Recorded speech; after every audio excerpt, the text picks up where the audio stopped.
up? This is Thumper, the Shredding Hippie. This is the Shredding Hippie Surf Show. So hey man, I'm here to talk about some really cool stuff.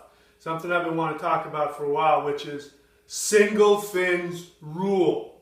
And I want to talk to you about how to surf a high performance single fin. So let's talk about, single fins in general. So you can see back here, right, this is my summertime fun board. It's shaped like, really similar to the Scorpion, mini longboard, fun board, however you want to look at it. And I've got it set up as a single fin and a quad, and that's a fun board. But to be honest with you, because of the way that board is, it's not high performance. It really doesn't matter if you ride it as a single fin or as a quad. It feels very similar.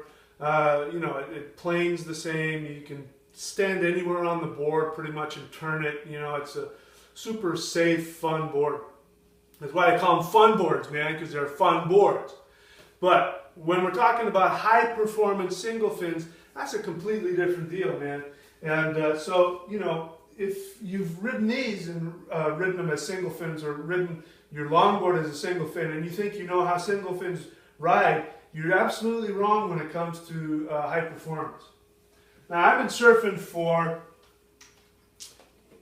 over 40 years, man, and when I started surfing, that's all there was. I was 10 years old in 1973, and by then longboards had completely disappeared. They were day class A, man. Those things were not cool. You never saw those. What you saw was all of the new short boards that were coming out, and everything was a single fin. That's all there was. There wasn't anything else. You might find a bonzer here and there, but even a bonzer is just pretty much kind of like a supercharged single fin.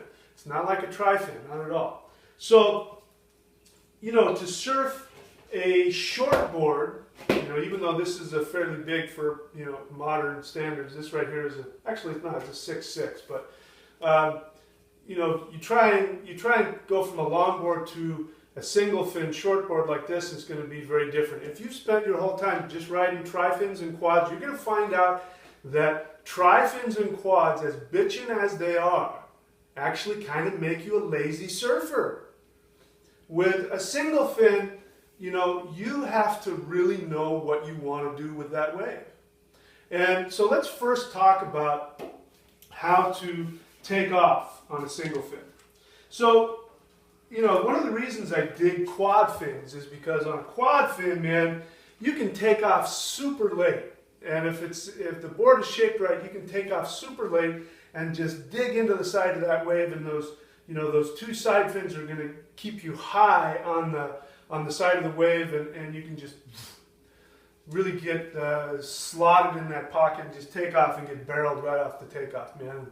That's what I like about quads. Besides the fact they're fun, they're carvy little things. But single fins, totally different deal. Now, I got to be honest with you, man. I hadn't surfed a single fin for a while. I had been doing the tri-fin quad thing for a long time, and I wanted to get back into single fin. So I got my hands on single fin shortboard, high performance board, and I was spinning out and falling all over the place because I'd forgotten how these boards want to be surfed. I'd also pushed the fin super high up, So let's talk about fin placement here. So you can see with this, where you place this fin is going to it's going to completely change the board, man. If you've got a tri-quad and you go from a tri to a quad, it changes the board, but not all that much. It still operates pretty much the same, but you take one of these fins and you add a half an inch, or take off a half an inch, or you put it down a half an inch or up a half an inch, you've completely changed the board. So I had the single fin I was riding. I had the single fin up, not completely all the way, but probably up to right about there. So that's super loose, and I forgot about how loose that makes it. And so what I had to do was I had to remember really quick how to ride a single fin. So if you're riding a single fin and it's, let's say, head high, and you've got the fin up a little higher than you need, there's something you got to do. You got to do the exact opposite of what you would do on a tri-fin or a quad. Tri-fin or a quad, you take off super late. You're going to want to take off and get into the side of that wave as fast as possible so that you can get out of that treacherous, wave pitching over you. Single fins, totally different deal. And you know, if you go back and you look at some of the old photos from the 1970s, you see a lot of bottom turns. Now that's because bottom turns were really important for the strategy of the wave. And it set you up. If you didn't do your bottom turn right, you didn't get the rest of the wave. It's not like today where you can take off and you do 3 or 4 pumps, and it doesn't work like that, man. On a single fin, what you want to do is you want to take off and you want to go straight down the face of the wave. And if you'll notice again, you look at old pictures, especially of pipelines, especially guys going backside, what you're going to see is these radical bottom turns. Because what they used to do, especially a pipeline, is they would take off, and it made it a lot more of a gnarly takeoff, man, because that place is, it's pipeline. You got to go straight down that wave and you load up. You squat down, you load up until you hit the trough. With a single fin, the trough of the wave is the most important part of the wave. Single fins work off of the trough of the wave. So what you do on the takeoff is you take off, you go straight down the face, you load up, and you'd have to have your footing just right over that fin. If you were too far back, you'd spin out. If you were too far forward, it would kick out from underneath you. You had to be right in the right spot over the fin, and you had to learn where your board wanted you to do that. And you would load up until you got to the bottom, and then when you hit the bottom, you would boom, you would unload this big carving bottom turn. And that bottom turn would then throw you into the wave, and you'll see a lot of those old photographs, the guys are behind the lip. The lip is crashing right behind them. And they're doing this big gnarly bottom turn because that bottom turn is going to push them. Now, if you see guys, nowadays what you'll see, instead of what happens now, people, in tri-fins, you just boom and you're down the wave. You'll see guys kind of go backward and then nail a bottom turn and go forward. So they take a lot of time setting up that bottom turn, man. Because that's what's going to get you where you want to go. And then what you did is when you hit that bottom turn, then you would almost immediately hop up a step or two up towards the face of the board. And you would plane a little bit. And then you would figure out what you wanted to do. By then you were down the wave and you had an idea of what was going on and you were planning what you were going to do next. See, the other thing about single fins, man, is that you got to think. You got to let the wave surf you. And it's a really, a really cool relationship between you and the wave, man, because you want to do radical maneuvers on that wave, but you've got to wait till the wave gives you that opportunity. It's not like now, man, where people, guys, old school guys like us, man, when we see you guys doing some of those aerials, man, it's like, we appreciate the technique and the skill involved, but it shows us lots of times you have no idea what's going on with the wave, and you ruin the wave.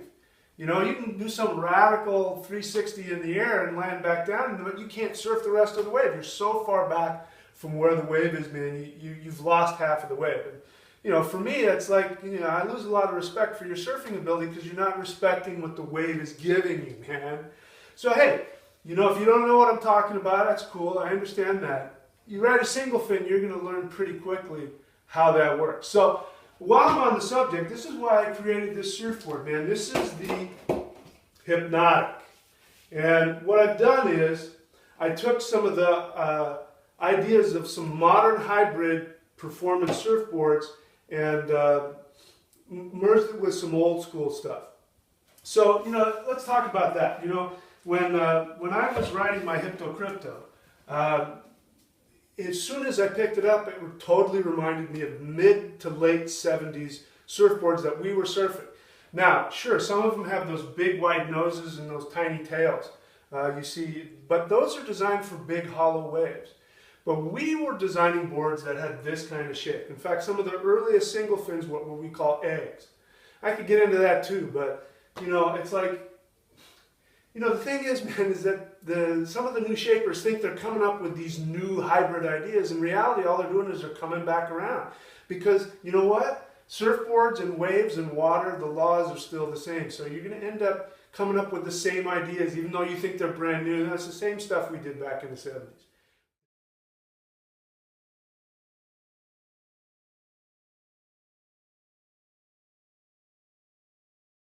The difference is, man, for some of these hybrid surfboards, they actually work really well as a single fin. So that's what I had this one made as. And so this one has a lot of volume, old school volume on it. And it's got kind of that old school, almost high performance egg shape to it. so that I can surf it in any conditions.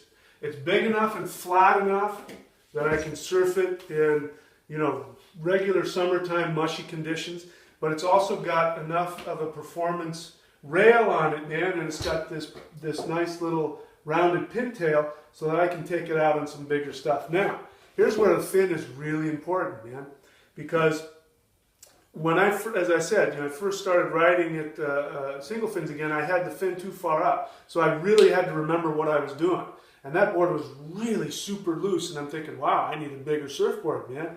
But I forgot, man, all you got to do is just push that fin back. And I pushed the fin all the way back to the end, and it was super stiff. And I knew I could take this out on really big stuff because it would have given me so much hold and so much drive. That's the other thing. Single fins and big waves give you a lot of drive, man.